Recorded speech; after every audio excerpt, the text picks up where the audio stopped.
Hello everyone. Before I get started, for anyone with any doubts, this meme I created is pretty much the TLDR of the video.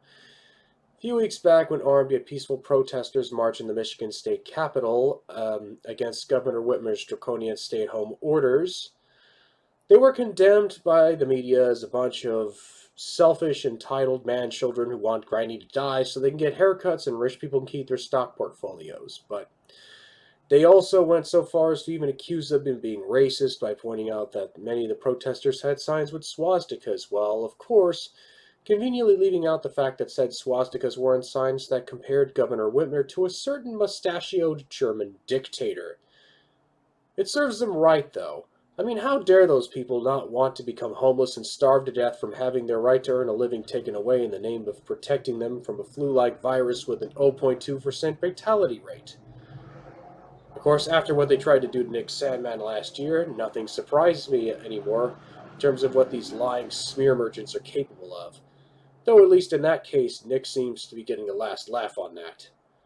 Fast forward to the last few days, and now you have the mainstream media making excuses for these rioters and looters by claiming that they are the voices of the unheard.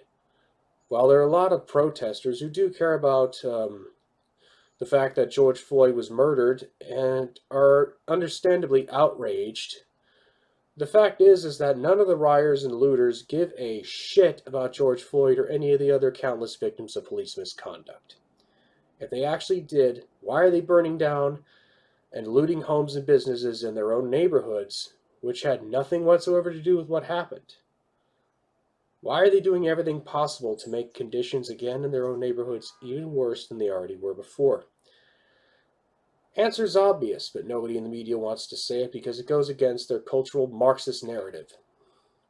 The rioters aren't the voices of the unheard.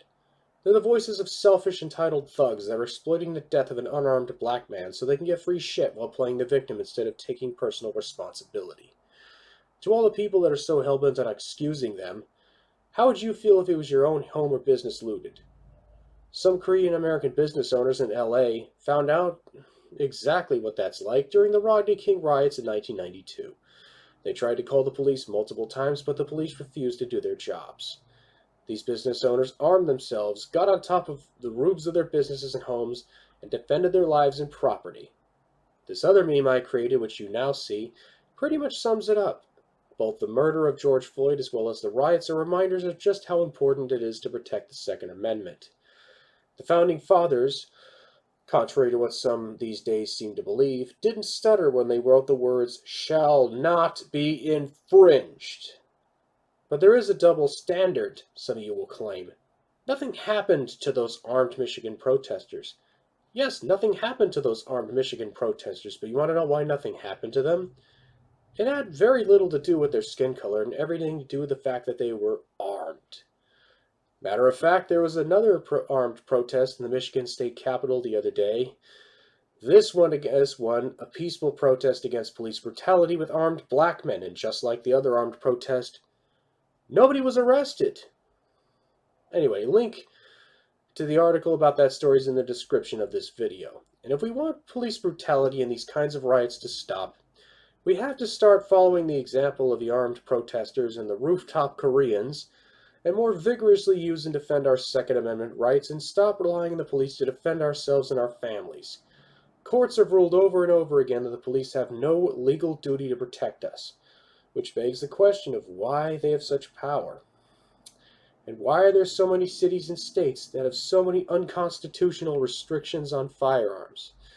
It's no coincidence that the cities and states that have the strictest gun control laws are also the ones with both the highest violent crime rates and the worst problems with police brutality.